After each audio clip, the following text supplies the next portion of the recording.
जो इस यूनिवर्स को रिसीव करते हैं, यूनिवर्स की एनर्जी को रिसीव करते हैं और अब उस एनर्जी को बायोमेटर में कन्वर्ट करने के लिए 7 स्रोत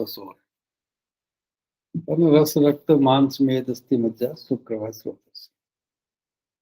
और जो मैटर बायोलॉजिकली यूजफुल नहीं है या कन्वर्टेबल नहीं है, तो वो पूरी स्मूथ और स्वेद से एग्जिट हो जाएगा, बाहर निकल जाएगा। ठीक है ना।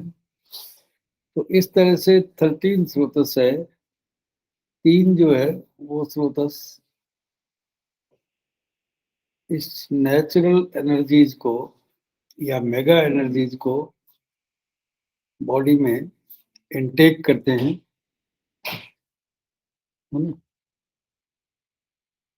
उसका आहरण करते हैं अन्न के रूप में, प्राण के रूप में और उदक के रूप में। और 7 स्रोतस जो है वो उसका परिणमन करते हैं। और 3 स्रोतस जो शेष के 3 स्रोतस हैं वे उसका जो इनकन्वर्टिबल है, जो अपरिणमनशील है, उसका उत्सर्जन करते हैं, है ना। तो इस तरह से 13 स्रोतस हो गए। तो रसव स्रोतस जो है वो कहाँ से शुरू होता है कि रसव स्रोतसा मूलम हृदय महास्रोतस्य।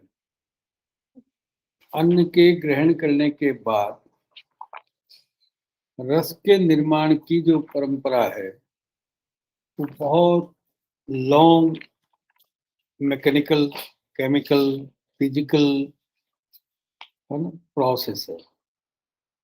और उसी को हम डाइजेशन मेटाबॉलिज्म कहते हैं। बेसिक डाइजेशन मेटाबॉलिज्म वही होता है। जो फंडामेंटल डाइजेशन है वो वही होता है। जो आहार रस है या अन्न रस है वो वही होता है, और अन्न मल जो है वो वहीं से सेग्रीगेट होता है। तो उसका एक क्रम है कि पहले उसका एक अवस्था पाक होगा, और निष्ठा पाक जो है वो जब तक अपने अंतिम परिणाम तक नहीं पहुंचेगा तब तक उसके पाक की एक परंपरा चलती रहेगी, है ना। तो उसमें बहुत तरह के न्याय हैं और बहुत तरह के परिणमन के तंत्र हैं, उसका एक सिस्टम है। तो सबसे पहले वो जो पक्व अन्न है उसका किसी न किसी शरीर द्रव्य में भिन्न संघात होना चाहिए। किसी शरीर द्रव में उसका भिन्न संघात होना चाहिए। भिन्न संघात का मतलब वो जिस भौतिक स्वरूप में है वो द्रव्य स्वरूप है, और संघात भेद जब होता है तो वो रस में, गुण में, वीर्य में, विपाक में, कर्म में, प्रभाव में, ये संघात भेद का अभिप्राय एक ये है। संघात भेद का मतलब ये है कि वो द्रव्य जब गुणों में रूपांतरित हो जाए, रसों में रूपांतरित हो जाए, जो पंच भौतिक द्रव्य है उसमें विंशति गुणात्मक स्वभाव भी तो है, उसके षड्रसात्मक स्वभाव भी तो है उसमें। तो वो भौतिक रूप से जो आहार है वो जब तक रसात्मक आहार में कन्वर्ट नहीं होगा तो रस परिणमन में अवस्था पाक होता है। अवस्था पाक में 3 जो दोष है वो रस परिणाम से प्राप्त होते हैं। जो मधुरादि रस है, मधुरम लवण, या केवल मधुर ही, या मधुर प्रधान, और जो गुरु द्रव्य हैं, जो पिच्छिल द्रव्य हैं, जो मंद द्रव्य हैं, जो स्थिर द्रव्य हैं, है ना, उन द्रव्यों का सबसे पहले पचन की परंपरा में होता है। मधुराद्या कफो भावा फेन भूतम उदीर्यते। वो फेनभूत कफ के रूप में परिणित होता है। अब परंतु पच्यमानस्य विदग्धस्य अम्ल भावतः, है ना, पित्तम अच्छम उदीर्यते, है ना, अच्छ पित्त बनना। जो विदग्ध भाव पच्यमान अवस्था में और आशयात च्यवमानस्य पित्तम अच्छम उदीर्यते। आशयात च्यवमानस्य का मतलब उसमें केवल गृहिणी नहीं, विभिन्न आशयों से जो च्यवमान पदार्थ हैं, च्यवमान पाचक पदार्थ हैं, जो gastric juices, bile juices, pancreatic juices या एंडोक्राइंस या और एंजाइम्स, वो विभिन्न आशयों से च्यवमान होकर के उस गृहिणी में सहकार करते हैं और एक अच्छ पित्त का निर्माण करते हैं, एक प्योर पाचक तत्व का निर्माण करते हैं, जिसका कोई वर्ण नहीं है, कोई गंध नहीं है, कोई रूप रस नहीं है। वो बिल्कुल एक ऐसा जिसका स्वरूप, वो एक मीडियम तैयार करते हैं जो अच्छ पित्त होता है। और पक्वाशयम तो प्राप्त शोष्यमाणस्य वह्निना परिपिंडित अपक्वस्य वायु स्यात् कटुभाव। फिर वो वायु का निर्माण करते हैं। कैसी?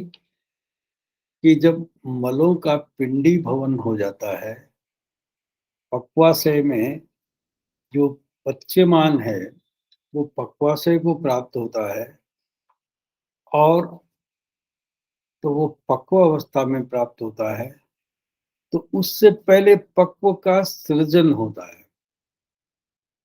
अपक्वम धार्यति अन्नम पक्वम सृजति पाक होता है। जो पक्व अन्न रस है उसका सृजन या गृहिणी के वाम पार्श्व से मुंचन होता है, और वो समान के कारण से होता है, रसमल विवेक के कारण से होता है। जब रसमल विवेक होता है तो मल भाग पक्वाशय को प्राप्त हो जाता है, और रस भाग गृहिणी के वाम पार्श्व से उसका सृजन होकर के मुंचन होता है। उसको हम अन्न रस कहते हैं या आहार रस कहते हैं,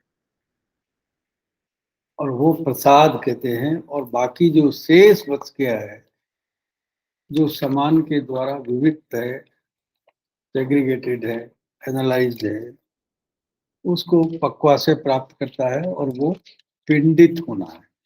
तो वो जो पिंडित होने की अवस्था में जो अतिरिक्त द्रवत्व है वो मूत्र भाग में परिणित होता है, और जो पिंड भाग है उस पिंड भाग में कटु भाव वायु का की उत्पत्ति होती है। और वो वायु उस आहार रस का जो समान के द्वारा विविक्त हो गया, गृहिणी के द्वारा जिसका मुंचन हो गया, सृजन हो गया, उसका विक्षेपण करता है ना, उसका विक्षेपण करता है। तो इस तरह से हम महास्रोतस में जो दूसरा प्रोसेस है अन्न का, ये परिपाक समय। लेकिन अब ये भी एक ग्रॉस एनर्जी है, और ये जो ग्रॉस एनर्जी है ये उतनी ग्रॉस नहीं है जितनी लोक की ऊर्जा थी, लेकिन शरीर की उन टाइनी सेल्स के लिए भी ये बहुत ग्रॉस एनर्जी है, बहुत मेगा एनर्जी है। अब इस एनर्जी को टिश्यू का जो रिक्वायरमेंट है वो अलग अलग है। शरीर में हमने 7 तरह के धातु अभिप्राय करने का अभिप्राय ये था कि सातों धातुओं का जो फ्यूल है, जो रिक्वायरमेंट है, जो नीड है, वो डिफरेंट है। कुछ धातु जो है वो जीवन करते हैं, कुछ प्रीणन करते हैं, कुछ तर्पण करते हैं, कुछ बंधन करते हैं, कुछ दृढ़ीकरण करते हैं, कुछ पूर्ण करते हैं, कुछ जो है वो रिप्रोडक्शन करते हैं। तो हर एक धातु का जो फिजियोलॉजिकल फिनोमिना है, वो अलग-अलग है, तो उसकी रिक्वायरमेंट भी अलग-अलग है। और रिक्वायरमेंट अलग-अलग है, तो वो एक ही कॉमन जो फ्यूल है, वो क्या है कि 7 तरह के भागों में डिवाइड होगा और वो 7 तरह के आश्रयों में जाएगा। अब वो केदारी कुल्या न्याय से जाएगा या क्षीरदधी न्याय से जाएगा या खले कपोत न्याय से जाएगा, ये एक अलग विषय है। और सिंपल क्षीरदधी न्याय का पहला उदाहरण ये है कि संपूर्ण दूध के दही बनने जैसी एक प्रक्रिया है, वो क्या है कि क्षीरदधी न्याय है। कि आहार का कोई भी पार्ट जो है वो आहार रस बने बिना आगे उसका संप्रेषण विक्षेपण नहीं होगा। तो आहार से आहार रस बनने की प्रक्रिया जो है वो क्षीरदधी न्याय है। अब उसका एक सेंट्रल पूल है जिसमें वो आहार जो है वो बहना है। वो चाहे आप वो रस रक्त वह स्रोत के लीजिए कि उस रक्त वह स्रोत में वो एक कुल्या है और उससे जो सेल्स की या टिश्यूज की जो कॉलोनीज है वे केदारी है ना। तो अलग अलग कॉलोनीज में अलग अलग जो कैपिलरी सिस्टम है उसके द्वारा उन कुल्याओं के द्वारा उन केदारी जो है जो उसकी क्यारी है उसका पोषण होगा। तो जो सेंट्रल कुल्या है केनाल है वो रक्त है या रस रक्त है, उसके द्वारा वो आहार समस्त शरीर में अपनी अपनी टिश्यू कॉलोनीज में जाएगा। तो ये केदारी कुल्य न्याय है। और खले कपोत न्याय क्या है कि कुछ ऐसे जंक्शंस हैं, कुछ रिजर्वायर्स हैं जहां पर आहार जो है वो अगर कभी नहीं सेवन किया गया या लंघन करवा दिया किसी वैद्य ने, तब ऐसी हालत में क्या होगा, उस शरीर का संचलन कैसे होगा। तो मेदो धातु जो है वो एक रिजर्वायर है। मेदो धातु के रूप में वो संचित होगा, वो खले और जहां से कपोत अलग अलग धातुएं उस इमरजेंसी में जब आहार रस के नवनिर्माण की प्रक्रिया जब बाधित होती है तो वे अपना अपना आहार लेते हैं। और उस मेदो धातु में ये एक स्पेसिफिसिटी है कि वो रिवर्स और फॉरवर्ड दोनों तरह का मैकेनिज्म होता है। वो अग्रिम धातुओं में भी कन्वर्ट हो सकता है और पूर्व धातुओं में भी कन्वर्ट हो सकता है। मेद जो है वो एक संपूर्ण करने वाला धातु है। मेद जो है वो पोषण करने वाला धातु है और वो संचित हो सकता है। वो एक रिजर्वायर के रूप में उस फूड को रिजर्व कर सकता है कि जिस समय फूड नहीं हो तो मेद का क्षपण होता है। इसीलिए हम लंघन करवाते हैं कि अतिरिक्त मेद है तो लंघन कर लीजिए, और मेद कम है तो संचित होना चाहिए, और मेद जो है वो होना चाहिए। और वसा जो है उसका पहला मांस स्नेह से वसा बनती है। स्नेह वसा जो है वो अधिक बन जाए तो मेद कहलाती है, और मेद जब अस्थिगत हो जाए तो मज्जा कहलाती है ना। मांस स्नेह जो है वो वसा है। मांस का संतानिका जो है वो वसा है। जब मांस बनने के बाद में अतिरिक्त स्नेह होता है वो वसा है, और वो अधिक अतिरिक्त हो जाए तो वो मेद है। वो अस्थि का पोषण करने के बाद अस्थि के अंदर प्रवेश कर जाए तो वो मज्जा है। ये सुश्रुत कहती है कि अंतराश्रित जो है वो मज्जा है, अस्थ्यांतराश्रित जो है वो मज्जा है, वो सरक्त मेद है ना। तो इसलिए क्या है कि ये धातुएं इस तरह से बनती हैं। तो वो खले कपोत न्याय। तो अब बात आती है कि वो मल बनने, इसमें अन्न का अन्न रस बन गया, अंतिम अवस्था में मूत्र बन गया। और वो जो मेद है उसके दो उपाय हैं, या तो वो प्रसाद भूत रहेगा तो अस्थ्याश्रित होकर के मज्जा बन जाएगा, और मलभूत रहेगा तो स्वेद बन जाएगा, है ना। तो उसके पास में एक एक्सक्रीटरी सिस्टम है, वो है स्वेद। तो मलम मलस्वेदस्तु मेदशः, है ना। तो स्वेद का मल जो है, वो स्वेद जो है वो मेद का मल है। तो ये बड़ी सिंपल सा प्रोसेस है जिसको हम फालतू ही कॉम्प्लिकेट करते हैं और थोड़ा रहस्यमय बना देते हैं। लेकिन अब समस्या ये आती है कि वो एक एक करके जाता है या एक साथ जाता है। सभी स्रोतस में गृहिणी के द्वारा भेजा जाता है, या मूलतः रसव स्रोतस में भेजा जाता है, उसके बारे में बहुत सारे विवाद है। एक जगह तो कहते हैं रसात रक्तम ततो मांसम अस्त्रज कंडरा सिरा, है ना।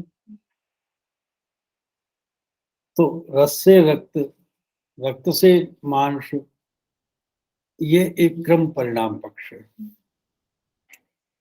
हम्म।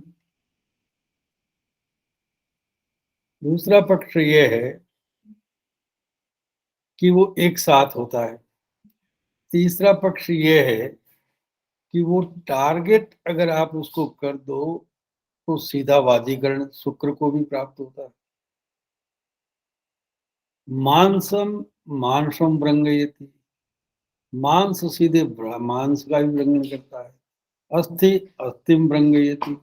एक सिस्टम यह है कि आप अगर उस आहार को टारगेट कर दे हैं तो वो कुछ बाईपास कर जाता है और उस क्रम परिणाम पक्ष को सीधे तौर पर बना सकता है। तो ये कुछ विधियां हैं जो हमें क्या है कि अलग से समझनी चाहिए कि रसायनवाजीकरण के अर्थ में कुछ ऐसी व्यवस्थाएं हैं जिनके कारण से यदि हमें केवल शुक्र निर्माण करना है तो वाजीकर औषधियां केवल शुक्र रेतो शुक्र नक्र रेतस, उनका सीधा प्रयोग, मांस के अर्थ में सीधा मांस का प्रयोग है। तो ये जो अवस्थाएं हैं ये कुछ विशेष अवस्थाएं, अन्यथा सामान्य तौर पर क्रम परिणाम पक्ष होता है। क्यों कि धातु ही धात्वाहारा प्रकृति मानवर्तनते। विविधाशित पीति का अभिप्राय यह है कि कालवद अनवस्थितम और धातु परिवर्ती धातु नाम चक्रवत परिवर्ती, एक साइक्लिक सिस्टम है। तो सामान्य तौर पर क्रम परिणाम पक्ष होता है और विशेष रूप से वो क्रम जो है वो भंग होता है। तो ये बड़ी स्पष्ट सी प्रक्रिया है, इसमें भी कोई बहुत विवाद की बात नहीं। अब रसव स्रोतस क्या करता है और रसव स्रोतस में क्या होता है। किसी भी धातु में एक साथ परिणमन की परंपरा में वो स्रोतस में अविवाहित होता है। जब अविवाहित होता है तो वो अपने अपने जहां उसकी रिक्वायरमेंट है वहां उनका पोषण करता है, श्रवण होता है उसका। वो चाहे ऊजिंग से होता है, इनफिल्ट्रेशन से होता है, परमिएशन से होता है, सरफेस टेंशन से होता है, किस विधि से होता है ये उस सेल की नेचर पर डिपेंड करता है। और कितना जल्दी करना है, कितना तीव्रता से करना है, ये उस सेल की डिमांड पर पैदा होता है। लेकिन सिंपल इनफिल्ट्रेशन होता है, श्रवण होता है। जो परिणमित होता है उसका श्रवण होता है, जो परिणाम आपद्यमान होता है उसका परिवहन होता है। और परिणाम प्राप्त जो है वो अग्रिम धातु का निर्माण करता है, सार धातु का निर्माण करता है और किट्ट का निर्माण करता है। धातु मल का निर्माण करता है, अग्रिम धातु का निर्माण करता है और उसका एक सूक्ष्म अंश वो उस धातु के सार को उत्पन्न करता है, उस धातु की संतानिका को बनाता है, और वह धातु जो है वो नॉर्मल फिजियोलॉजिकल फंक्शन में कंज्यूम हो जाता है, लेकिन वो जो सार है वो एक प्रिवेंटिव मैकेनिज्म के रूप में एक और उस रोग का, उस धातु का पुष्टि करता है, और उस पुष्टि का सार परीक्षा में हम उसकी परीक्षा कर सकते हैं। तो वो धातु जब स्रोतस में अभिवाहित होता है तो वो सीधे रूप से परिणाम प्राप्त होता है, तो ऑर्गन बनाता है। ऑर्गन बनाता है का मतलब स्थायी धातु में कन्वर्ट होता है, अग्रिम धातु में कन्वर्ट होता है। रस जो है वो रक्त को बनाता है, रस जो है वो कफ रूप मल को बनाता है।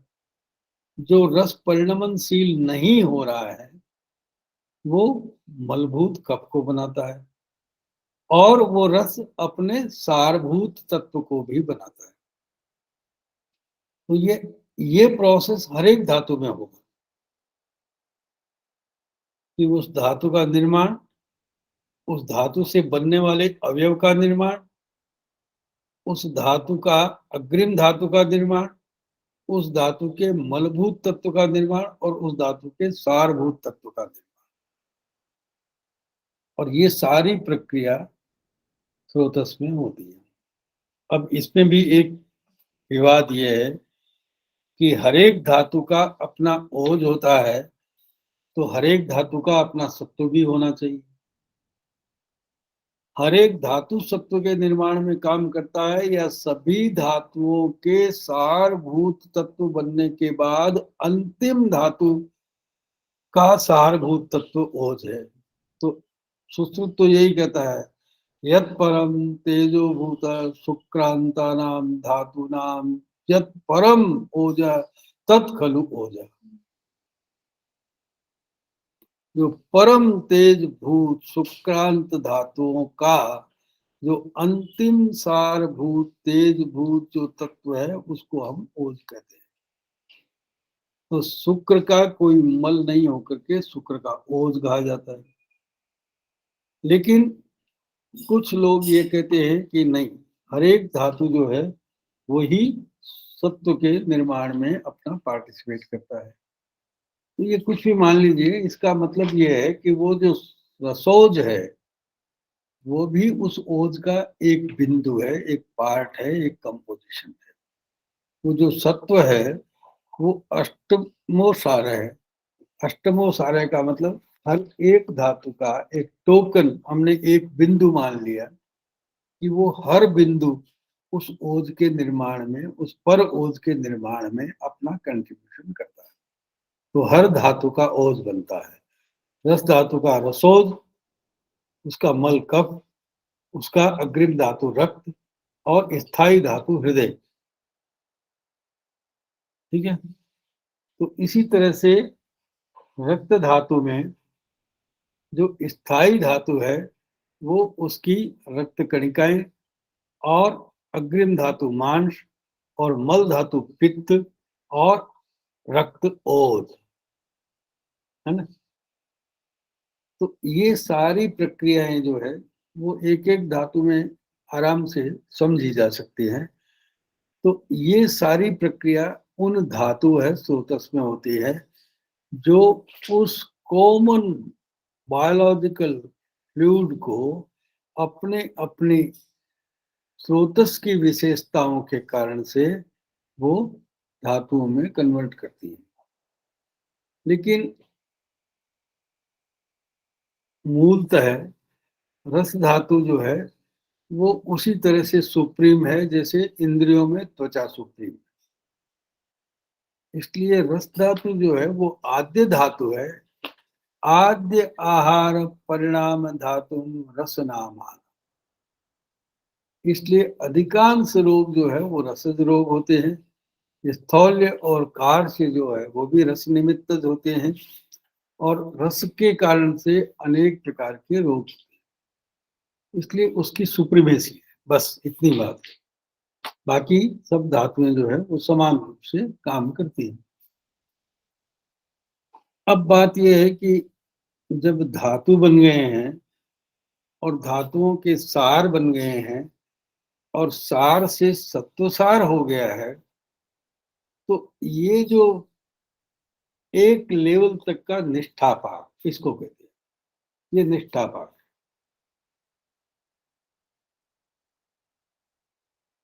और इस एक लेवल का निष्ठापात का मतलब ये शरीर के लेवल का निष्ठापात है। लेकिन अभी भी ये जो सत्व है ये अभी और आगे के तत्वों का निर्माण करता है। ये शरीर के लेवल पर हुआ है और मन का एक ड्राइविंग फोर्स या मन का जो पोषक भाग या अंतःकरण का पोषक भाग, ये बाह्य करण की बात है। अब अंतःकरण का जो फ्यूल है वो आहार रस नहीं है। अंतःकरण जो है वो आहार रस से संचालित नहीं है। अंतःकरण जो है वो सत्व संचालित। इसलिए सत्वम औपपादुकम यद जीवम स्पृक् शरीरेण सह अपि संपद्यते यस्मिन् अपगमन पुरस्कृते शीलम अस्य व्यावर्तते भक्तिर विपर्यस्ते। तो इसलिए क्या है कि जो मेंटल फैकल्टीज हैं या जो माइंड जिसको हम कहते हैं या जो इंद्रिय संयुक्त मन जिसको हम कहते हैं या बुद्धि और चेतना संयुक्त मन कहते हैं या अंतःकरण कहते हैं, उसका जो फ्यूल है, उसका जो आहार है वो सत्व है। अब उस सत्व का पोषण और सत्व का निष्ठा पाठ फिर मन में, चेतना में, प्रज्ञा में, धी धृति स्मृति में, सत्चित्त और आनंद में होता है और सत्व रज तम गुणों के द्वारा होता है। तो अब तक की जो प्रक्रिया थी उसमें वात पित्त कफ बनते हैं और आगे की जो प्रक्रिया है उसमें सत्व रज और तम इनका रोल है। क्योंकि सत्व संयुक्त रज और सत्व संयुक्त तम ये शरीर की समस्त क्रियाओं के संचालक हैं। सत्वम प्रकाशकम विद्धि, सत्व जो है वो प्रकाशक है, रज जो है वो क्रिया मूलक है और तम जो है वो क्रिया सन्निरोध है। क्रिया क्या करनी है, कब करनी है, कितनी करनी है, उसका रेट क्या रखना है, उसका रिदम क्या रखना है, ये तम नियंत्रित है। लेकिन कौन सा तम? जो सत्व संयुक्त तमस है वो क्रिया का नियमन करता है, रज केवल क्रिया करता है, ज्ञानवान क्रियाएं करते हैं। लेकिन यहाँ एक समस्या ये है कि यदि वो सत्व की अल्पता है या सत्व जो है वो रहित है, तो तम जो है वो अज्ञान मूलक क्रियाएं करता है जिनको हम मोह या द्वेष कहते हैं। वो मूढ़ता या स्टूपिड एवर्जन और स्टूपिड लाइकिंग कहती है। मोह इच्छा द्वेष कर्म जार होगा। तो इसलिए वो जो सत्व है वो उसी, अब कई बार ऐसा भ्रम होता है कि सत्वरज तम में जो सत्व है वो अलग है, आहार से जो सत्वसार बना है वो अलग है ना? और हम जिस गिलोय सत्व की अब्रक सत्व की बात करते हैं वो अलग है। तो सत्व का मतलब एसेंस, सत्व का मतलब उसकी प्योर एंड प्रोडक्ट। और सत्वरज तम जो है वो उसका बीज रूप, जैसे सोम सूर्य अनिल से वात पित्त कफ मिलता है, वैसे ही अहंकार से त्रिगुणात्मक सृष्टि होती है। तो वो जो सत्व जो अहंकार से मिलता है, वो सत्व जो है इसी सत्व का, जैसे वो सोम सूर्य अनिल वात के उद्दीपक हैं, वैसे ही अहंकार जो है वो इनकी योनि है। ये यूनिवर्स जो है वो सोम सूर्य अनिल की योनि है। सोम सूर्य अनिल जो है वो वात पित्त कफ की योनि है। इसी तरह से जो त्रिगुणात्मक सृष्टि है वो अहंकार की योनि है। और अहंकार तब होता है कि जब सत्व का उदय होता है। तब तक क्या है कि वो एक डिफरेंट राशि पुरुष को ड्राइविंग फोर्स, वो तब तक सुप्त रहता है जब तक उसका सत्व सार से या आहार रस से सत्व तक उसका मेल नहीं होता है। वो सत्व का इस सत्व से सीधा कनेक्शन तब होता है कि जब वो आहार रस से बनता है। इसीलिए ये बात बार बार कही जाती है कि आहार शुद्धौ सत्व शुद्धि, सत्व शुद्धौ ध्रुवा शुद्धि, कि वो बनता तो आहार से ही है, उसकी शुद्धि। इसीलिए उसको चरक के विमान स्थान में उसका सत्व नाम ही नहीं दिया गया है, उसका नाम है शुद्ध, सदोषम और शुद्धम। रजोत्तम जो है वो दोष का आगे है, और विमान स्थान में 4 में है, 6 में मानसिक प्रकृति है। शारीर में है, शारीर 6, शारीर, सॉरी, शारीर में।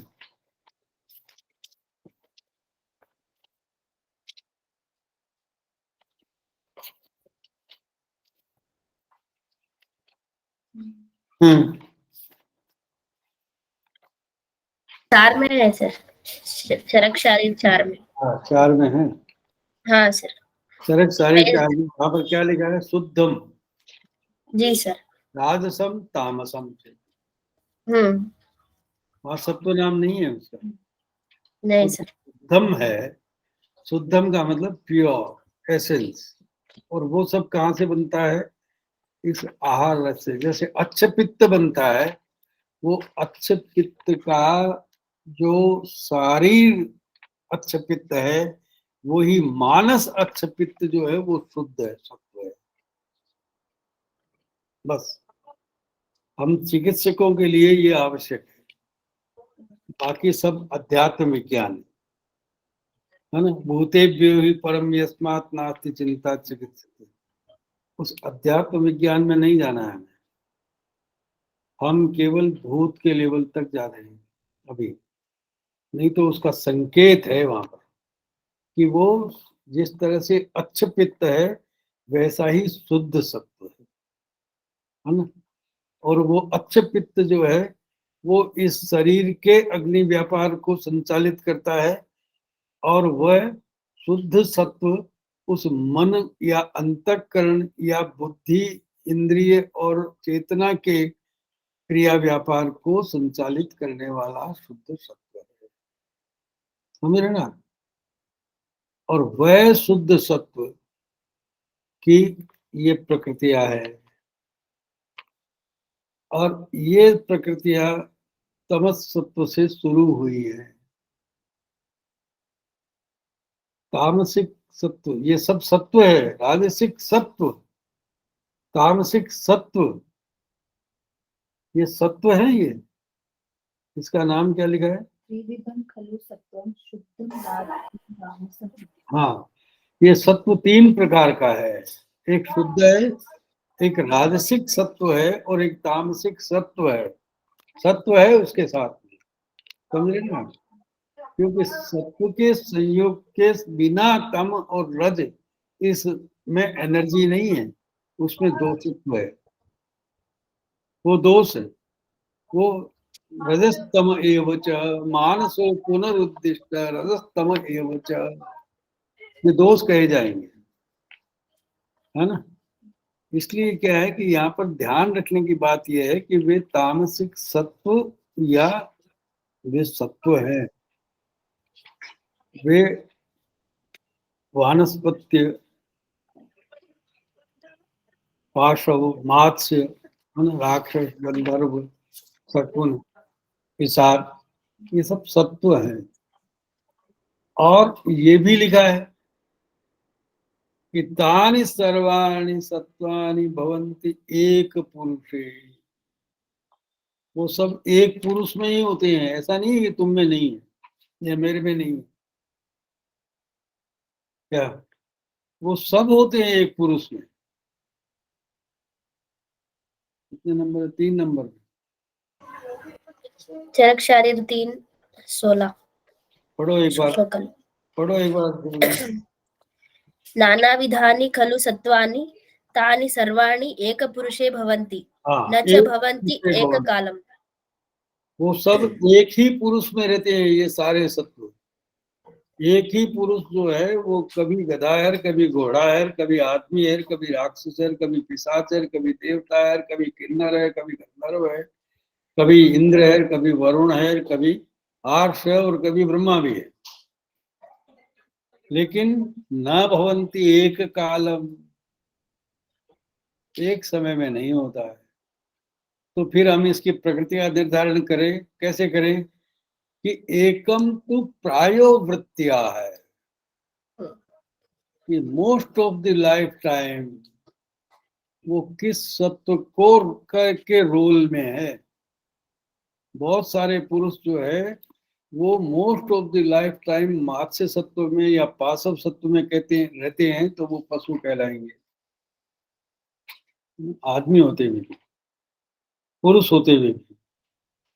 और most of the life time अगर वो आर्स रहते हैं या ब्रह्म रहते हैं तो वो ब्रह्म कहलाएंगे। समझे ना? और यदि वो पुरुष अपनी उस पार्श्व प्रकृति की से नॉर्मल सी में कम बैक होने की क्षमता क्षमता क्षमता रखता है, हो जाने की क्षमता रखता है, तो वो ब्रह्म ही कहलाएगा। क्योंकि प्रायो वृत्त्या है, एकम तो प्रायो वृत्त्या है। इसलिए मानस रोग तब होंगे कि जब वो अपनी नॉर्मल मानव प्रकृति में या ब्रह्म प्रकृति में या सत्व में नॉर्मल सी में कम बैक करने की कैपेसिटी को लूज कर देता है। ठीक है ना? तब उसको हम मानसिक रोगी कहेंगे। अन्यथा तो सब में ही होता है, एंजाइटी सब में ही, क्रोध होता है सब में ही, भय होता है सब में ही, शोक होता है सब में ही, चिंता होती है सब में ही, उद्वेग होता है ना? इसलिए ये यानी खलु नाना विधानि सत्वानि भवन्ति एक पुरुष, ये सब एक पुरुष में होते हैं। ठीक है ना? और बुद्धि का संचालन ये सारे सत्व मिलकर के करते हैं। हम खाते हैं पशु की तरह से, सोते हैं पशु की तरह से, है ना? एक ही कमरे में पड़े रहते हैं मत्स्य सत्व की तरह से, और खाते हैं पीते हैं, ग्रो करते हैं, रिप्रोड्यूस करते हैं, बाकी और कुछ नहीं करते हैं, वनस्पति की तरह से। कभी राक्षस की तरह से पजेज करते हैं, कभी पिशाच की तरह से उल्टा सीधा सब कुछ खा जाते हैं, है ना? कभी शकुनी की तरह से हाई ड्रीम, है ना, ड्रीमिंग करते हैं, पहले से फैंटेसी में जीते हैं, है ना? कभी शाकुन की तरह से हाई फ्लायर होते हैं, बहुत ऊंचा उड़ जाते हैं, जमीन पर आने की सोचते ही नहीं, है ना? फिर कभी हम दया करते हैं, कभी हम इंद्र बन जाते हैं, कभी यम बन जाते हैं, कभी हम गाना बजाना चाहते हैं, कभी हम डांस करना चाहते हैं। तो ये सब नाना विधानि खलु सत्वानि भवन्ति एक पुरुषे, है ना? न तो एक कालम, लेकिन एक काल में नहीं होते। और एकम तो प्रायो वृत्त्या, इसलिए most of the life time ही परफॉर्म ए पर्टिकुलर रोल, है ना? ये उसकी प्रकृति है। और इससे हमें असेसमेंट होता है हमारे पेशेंट का कि उसका एक्चुअल रोल क्या है। जो सिनेमा में एक्टर होते हैं वो हर टाइम विलन थोड़ी रहते हैं, कभी कभी हीरो भी बन जाते हैं, और घर पे आते हैं तब तो हीरो ही होते हैं, सिनेमा में ही होते हैं विलन तो, और हम भी कभी कभी क्या है कि जब अपने सबॉर्डिनेट्स के साथ में होते हैं तब तो यमी होते हैं, है ना, तब तो इंद्रिय होते हैं, लेकिन घर पे आते हैं तो भीगी बिल्ली बन जाते हैं। ठीक है ना। तो ये बात चरक को अच्छी तरह से मालूम थी कि नचि भवन्ति एक काल। तो ये एक अंतःकरण के ड्राइविंग फोर्सेस ये होते हैं। सत्व, शुद्ध सत्व इनका फ्यूल है, और सत्व संयुक्त तम और सत्व संयुक्त रज क्रिया और निष्क्रियत्व लाता है ना। इसको कहते हैं कि नेगेटिव और पॉजिटिव एनर्जी। इसको कहते हैं कि क्या बोलते हैं उसको, पोलराइजेशन, डीपोलराइजेशन और रिपोलराइजेशन, है ना। तो ये पोलराइजेशन, रिपोलराइजेशन, डीपोलराइजेशन और गवर्निंग फोर्स जो है वो सत्व है, डीपोलराइज करता है। इसको कहते हैं एटीपी, एडीपी एंड एएमपी साइक्लेज, है ना। इसी को कहते हैं अब तृप्ति और अब भूख, बुभुक्षा। इसको कहते हैं कि अब क्रिया और अब निद्रा। इसको कहते हैं यही व्यायाम और यही अर्ध व्यायाम, यही बल और अब बस। तो ये सारी प्रक्रियाएं जो है वो रज और तम संचालित होती है। जो शरीर है वो वात पित्त कफ संचालित है, जो अंतःकरण है वो सत्व रज तम संचालित है, और उसका फ्यूल जो है वो अच्छ पित्त है शरीर का, और उसका जो फ्यूल है वो हमारा शुद्ध सत्व। तो ये उसका निष्ठा पाक हुआ। लेकिन वो जो शुद्ध सत्व है उसकी प्रक्रिया बहुत लंबी है। वो अभी इंद्रियों से अर्थ ग्रहण करता है, उसका अभिवन, उसका इंद्रियों की नियोजन करता है, अर्थ ग्रहण करता है, उसके अंदर स्क्रीन आउट करता है कि क्या चिंत्य है, क्या विचार्य है, क्या हुई है, क्या ध्येय है, क्या संकल्प है, और ततः परम बुद्धि प्रवर्तते। फिर निश्चय करता है, व्यवसाय करता है, धारणा करता है, स्मरण करता है, और फिर चित्त वृत्ति उत्पन्न करता है, रेस्पॉन्स, रिएक्ट करता है, क्रिया करता है, और फिर सत चित्त और आनंद, ये लास्ट एनर्जी फेज है। वात पित्त कप से सत्वरस्तम और सत्वरस्तम से सच्चित आनंद। तो ये निष्ठा पाक का अंतिम जो परिणाम अन्न का है वो आनंद है। ये निष्ठा पाक है उसका, और उसके बीच में इतनी सारी प्रक्रियाएं हैं। और वो जो सत्व नहीं बन पाया, जो रस भी नहीं बन पाया, जो रस नहीं बन पाया वो मलभूत कफ है, जो रक्त नहीं बन पाया वो मलभूत पित्त है, जो मांस नहीं बन पाया वो खमल है, जो मेद नहीं बन पाया वो मेदोमल है, श्वेद है ना। और उसके जो अन्न रस, जो रस ही नहीं बन पाया, अन्न रस ही नहीं बन पाया, वो मूत्र पुरुष है। और उसके लिए क्या है कि 3 और स्रोतस है, और वे स्रोतस बहुत इंपॉर्टेंट है वे भी। इसलिए हमारे यहाँ एक नवेगान धारणी अध्याय लिखा है कि जब वेग उदीर्ण हो गया है, मलों का फॉर्मेशन हो गया है, तो उनको रिटेन नहीं करना। क्यों? कि वो आबाद कराशु, वे आपकी फिजियोलॉजी को हिंडर करेगी। इसलिए क्या है कि वो एक नवेगान धारणी अध्याय लिखा, उसमें एक और चैप्टर लिखा है नवेगान धारणी अध्याय में।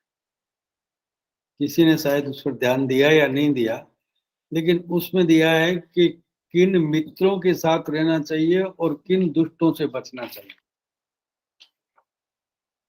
और ये उस वेग धारण के अध्याय में है, क्योंकि वेगों के धारण उदीरण के लिए तो फिर भी आपको एक फोर्स होता है, एक कंपल्सन होता है।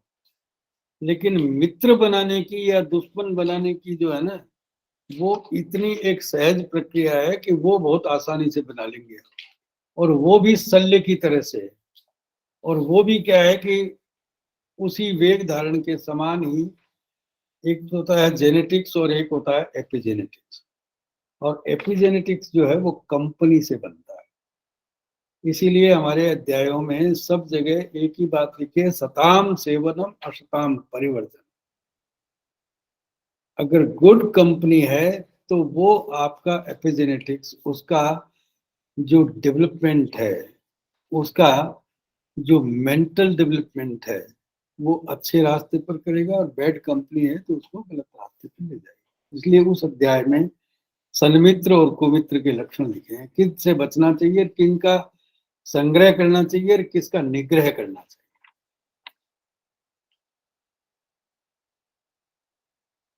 तो स्रोतस का काम यह है, और शरीर में उस लोक की ऊर्जा का इस तरह से शारीर ऊर्जाओं में रूपांतरण होता है, शारीर ऊर्जा का मानसिक ऊर्जा में रूपांतरण होता है, मानसिक का बौद्धिक रूप ऊर्जा में रूपांतरण होता है, बौद्धिक का आत्मिक ऊर्जा में रूपांतरण होता है, और अन्न जो है वो इस तरह से आनंद बनता है, और अन्न इस तरह से मल बनता है, और इस तरह से धातुओं के मल बनते हैं। ये 3 प्रकार के न्याय हैं, और उसमें ये क्रम परिणाम पक्ष है। अगर आपको और कुछ टारगेट करना है तो medically you can accelerate the digestive metabolism, और उसको वाजीकरण औषधियों के प्रकरण में कहा गया है। ठीक है ना? तो ये बड़ी बेसिक बातें हैं जो किसी भी वैद्य को अपनी चिकित्सा से पहले ये सब सूत्र समझ में आना चाहिए, है ना? या किसी भी टीचर को अपने स्टूडेंट्स को सबसे पहले, चाहे वो किसी भी सब्जेक्ट का हो, उसको बताना चाहिए, क्योंकि ये आयुर्वेदिक फिजियोलॉजी है ना? और इस फिजियोलॉजी को हम कभी बाईपास नहीं कर सकते, या इस फिजियोलॉजी को किसी मॉडर्न के फिजियोलॉजिकल कॉन्सेप्ट से हम फुलफिल भी नहीं कर सकते, है ना? उसको लिंक भी नहीं कर सकते। हाँ, ये बात जरूर है कि इस फिजियोलॉजी में एक आउटलाइन है। हमारी फिजियोलॉजी जो है वो इतनी डिटेल्ड नहीं है, एक आउटलाइन है। इसमें अगर और कोई फर्दर डिटेल चाहिए तो वो मॉडर्न फिजियोलॉजी से हम उसको पूरा कर सकते हैं। ठीक है ना? कि उसमें कोई धातु कब न्यूट्रिशियस है, कब प्रोपीशियस है। जो प्रोपीशियस धातु है, जो सुप्रीम धातु है, वो कौन सा प्रोटीन है, और जो न्यूट्रिशियस है वो कौन सा प्रोटीन। मसल्स के लिए कौन सा प्रोटीन है, और ब्रेन के लिए कौन सा, नर्व के लिए कौन सा है, हृदय के लिए कौन सा है। तो अगर इन डिटेल्स चाहिए आपको रिसर्च के लिए, तो you can take this detail from the model. ये सही है, लेकिन within the framework of Ayurvedic guidelines, ये ज्यादा बेटर तरीका है मुझे लगता है। बाकी आप अपने ढंग से सोचते हैं। और यदि हमारे पास में कोई इतना रिसर्च है कि ये जो प्रोडक्ट है ये डायरेक्ट उस सत्व को बनाने वाला है, तो ठीक है, लीजिए, अच्छी बात है। हम वाजीकरण के बारे में बहुत स्थूल रूप से सोचा है कि ये शुक्र बनाने वाला है। अगर आप सत्व ही बना सकते हैं सीधा, तो फिर उस फिजियोलॉजी को बोरो करने में क्या प्रॉब्लम है? सत्व ले लीजिए। ये कहते हैं ये एनर्जी देने वाला है, सब इंस्टेंट एनर्जी देने वाला है, ये ओज है, ये बॉर्नविटा है, ये कम्प्लान है, ये बच्चे को इस तरह से बढ़ा देगा, ये बुद्धि को इस तरह से बढ़ा देगा, तो ले लीजिए, कोई खास बात नहीं, लेकिन सोच समझ करके परख, है ना? आप कहते हैं कि ये गाबा पेंटीन है, ये इस तरह से नर्व को ताकत दे देगा, तो कीजिए, लेकिन कोशिश कीजिए। लेकिन कुल मिलाकर के हमें आहार के ये परिणाम परंपरा ये सामान्य रूप से ये सबसे पहले समझनी पड़ेगी, है ना। अब बाकी बचते हैं 3 स्रोतस, जिनके बारे में थोड़ा निवेदन तो कर ही चुका हूं मैं।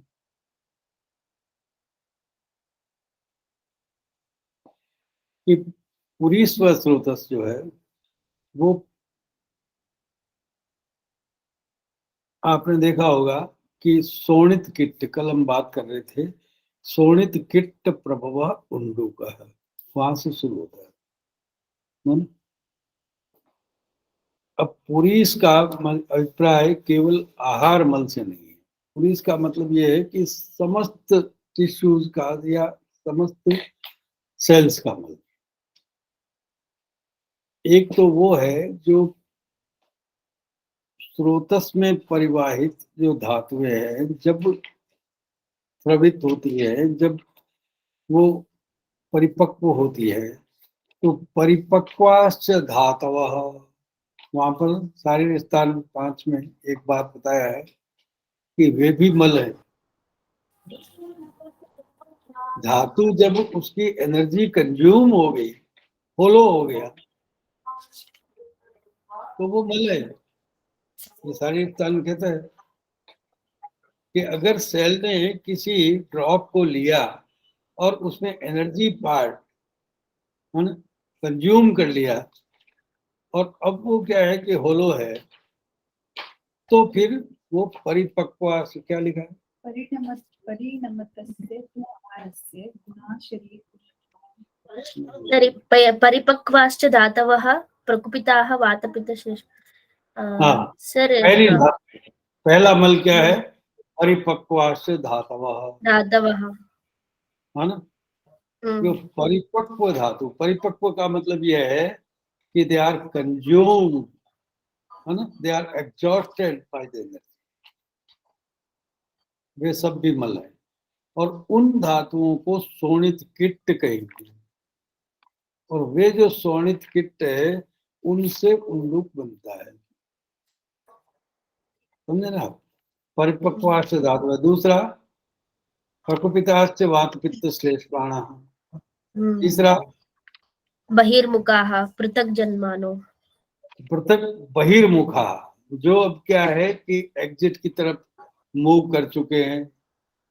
पृथक जन्मानो, जो क्या है कि अपनी सेपरेट एंटिटी बना चुके हैं, जो अब न धातु है, न मल है, न स्रोतस में है, न पक्व है, न अपक्व है, न अग्रिम धातु है, न ओज है, कुछ नहीं, है ना। पृथक जन्मानो, वो एक फ्री रेडिकल्स हैं। और शरीर छिद्रेषु उपदेहा, शरीर छिद्रेषु उपदेय, शरीर के छिद्रों को वो ऑब्स्ट्रक्ट कर रहे हैं, वहां पर आकर के वो एक्युमुलेट हो गए हैं बाहर निकलने के लिए।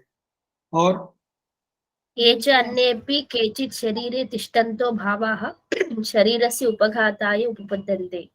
हाँ, शरीर में जो रहने वाले वे सभी भाव जो शरीर की फिजियोलॉजी के कॉमन फिजियोलॉजी को हिंडर कर रहे हैं, वे सभी भाव, है ना, आबाद कराशु, वे आबाद करने वाले भाव, वे भी मल कहे जाते हैं। तो इतने प्रकार के मल हैं, और उसमें सबसे पहला मल तो धातु है, परिपक्व से धातु।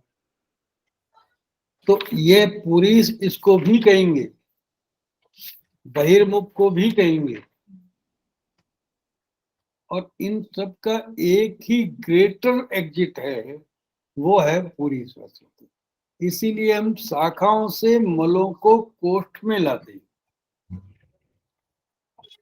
क्योंकि कोष्ठ में लाए बिना वहां से मल कैसे निकलेंगे, वहां एग्जिट नहीं है। एग्जिट है तो बड़ा नैरो एग्जिट है। मेजर जो एग्जिट है वो कोष्ठ में है। इसलिए शाखा मुक्त्वा मलायांति कोष्ठम वायोश्च निग्रहा। इसलिए हमारे यहाँ शाखाओं से मलों को मुक्त करके कोष्ठ में लाने का विधान है।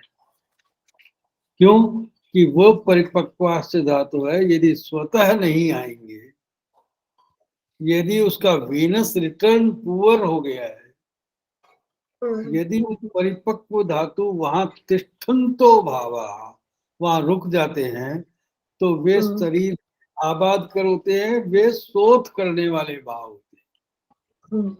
आया सिरा प्राप्त यदा कफाश्री पित्ता संदूष, वो सिराओं के एंड पार्ट पर, जो उसके वेन्योल के पार्ट पर वो रुक जाते हैं और वहां पर वो रिटर्न नहीं होते हैं, तो वहां पर बड़े बड़े वो शोथ उत्पन्न करते हैं। इसलिए पेडल एडिमा, एक्सट्रीमिटीज में एडिमा वो सबसे पहले होता है, समझे ना, क्योंकि वे परिपक्वाश्च धातव, वे धातु है ना, बहिर्मुखा पृथक जन्मानो, है ना, ऐसे मल हैं जो क्या है कि ये चापी शरीरे तिष्ठन्तो भावा, जो शरीर में किसी भी कारण से रुक गए हैं और शरीर आबाद करा, तो वे मल, उसको मल कहेंगे।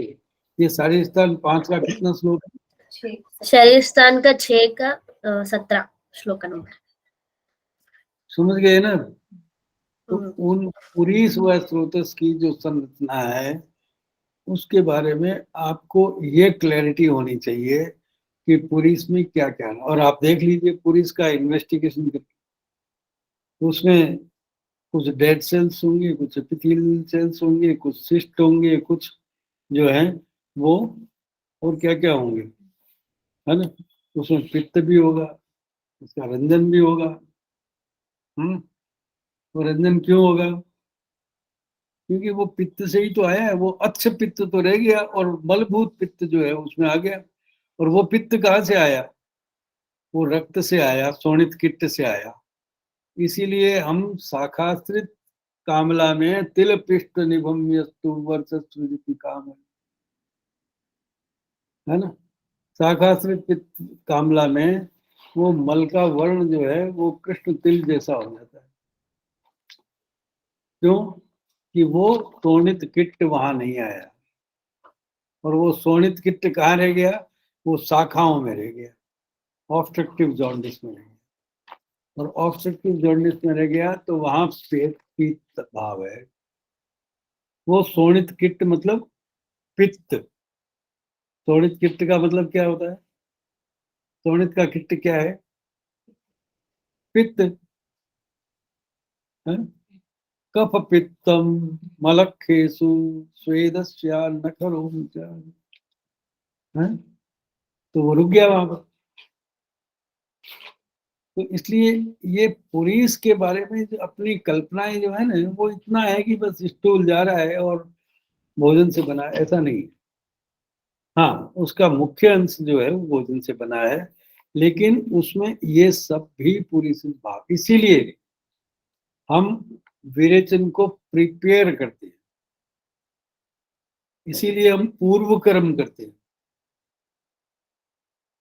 इसीलिए हम विरेचन से पहली रात जो है वो पूरी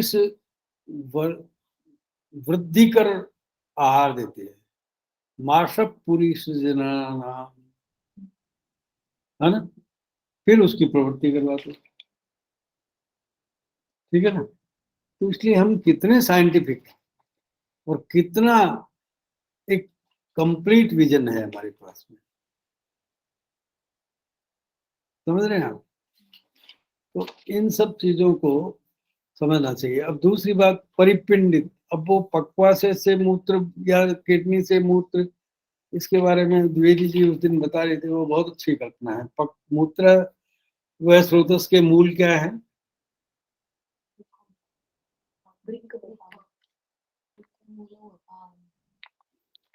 बस्ती वंक्षण, बस्ती और वंक्षण। बस्ती और वंक्षण का मतलब क्या है? वंक्षण जितना भी क्या है कि जन्म से जो असेंडिंग डिसेंडिंग ट्रांसवर्स कॉलम जो है वो वंक्षण है। और बस्ती का मतलब ये है कि किडनी से लेकर के ब्लैडर तक यूरेटर बाय वंक्षण क्यों है? वंक्षण वो जो नाभि से नीचे का जो प्रदेश है वो वंक्षण, इसलिए आम प्रदोषात उसमें अजीर्ण में वंक्षणा, वंक्षणाना, अजीर्ण के लक्षणों में वंक्षण, उसूल, वंक्षण सूल। वंक्षण सूल का अभिप्राय क्या है कि वहां पर यूरिन का ऑब्स्ट्रक्शन हो चाहे स्टूल का ऑब्स्ट्रक्शन हो, वो वंक्षानाल होता है। और इसीलिए अतिसार में जो है वो मूत्र प्रवृत्ति रुक जाती है, इसीलिए सर्जरी के बाद में मूत्र प्रवृत्ति रुक जाती है ना। तो इसलिए क्या है कि ये जो मूत्र मार्ग की रचना है उसमें उस वंक्षण का रोल जो है वो हमें समझ। और जो वंक्षण कोई ऑर्गन है ही नहीं, वंक्षण एक एरिया है, उसमें रहने वाले ऑर्गन, ठीक है ना।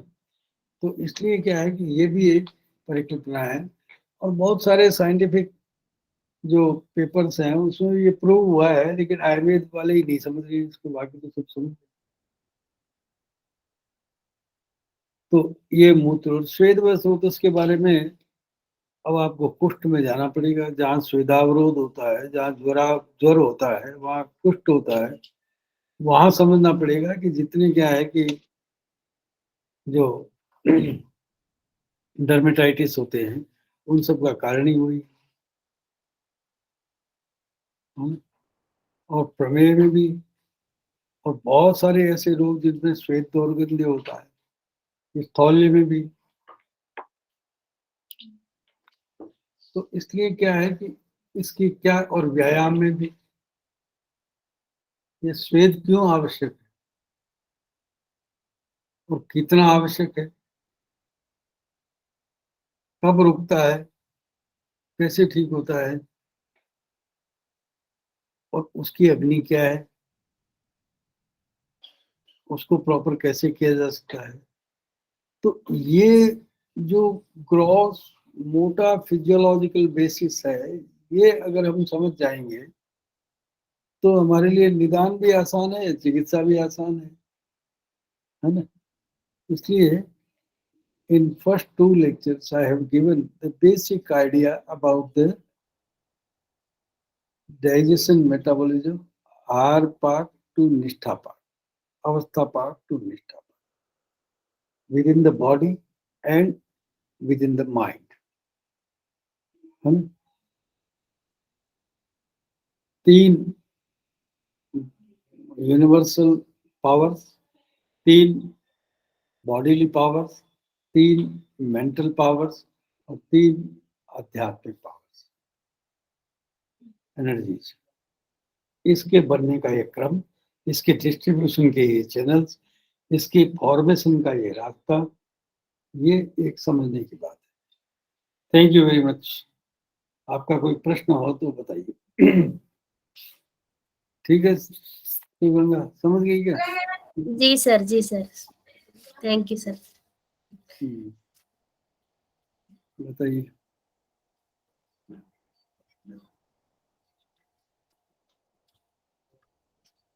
गिरीश भी आया था थोड़ी देर के लिए, चला गया सर। नहीं सर, मैं यहाँ हूँ सर। नमस्ते क्या sir. Girish, do you feel it is useful और सर, अननेसेसरीली दिया? नहीं सर, ये मैं तो काम के साथ सुन ही रहा हूँ सर पूरा। बस अभी आपसे लेना है सर। बाद में ग्रो करेंगे। क्या आग्रह करेंगे? ऐसे क्या है कि ये तो आप कह चिकित्सा में है, लेकिन ये सब चीजें तो बेसिक नॉलेज तो सबको होना ही चाहिए। लेकिन मैं समझता हूँ आपको तो है ही है, लेकिन थोड़ा और क्लैरिटी से हो, और इसके अभ्यास दोबारा कर लिया जाए तो क्या बुरा है। जिसके पास जी है उसको भी दोबारा ले लेना चाहिए। जी सर, बघेल सर लास्ट जाने से पहले 2 महीने पहले कॉल करके बोले कि बेसिक पढ़ो गिरीश। बस ये वो याद रखते हैं तो मुझे सर भी यही सुनना है, कहते आपसे सुनना है सर बस। थे।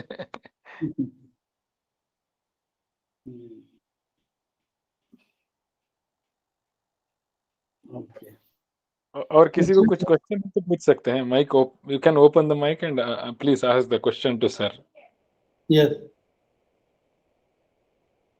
Do you have any question?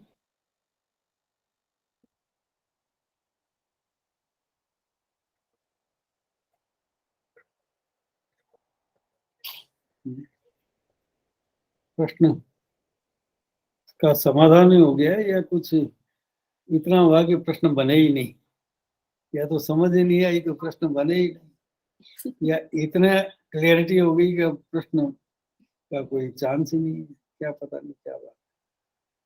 ये हमारी प्रॉब्लम है, हम लोग बहुत अच्छा इंटरेक्शन नहीं करते हैं, हम लोग क्वेश्चन आंसर नहीं, क्यों? इसीलिए हम क्या है कि उसको अभी समझ गए, थोड़ी देर बाद में भूल जाएंगे। आपने अगर प्रश्न किया और आपको उत्तर मिला तो वो पार्ट आप अच्छी तरह से समझ जाएंगे,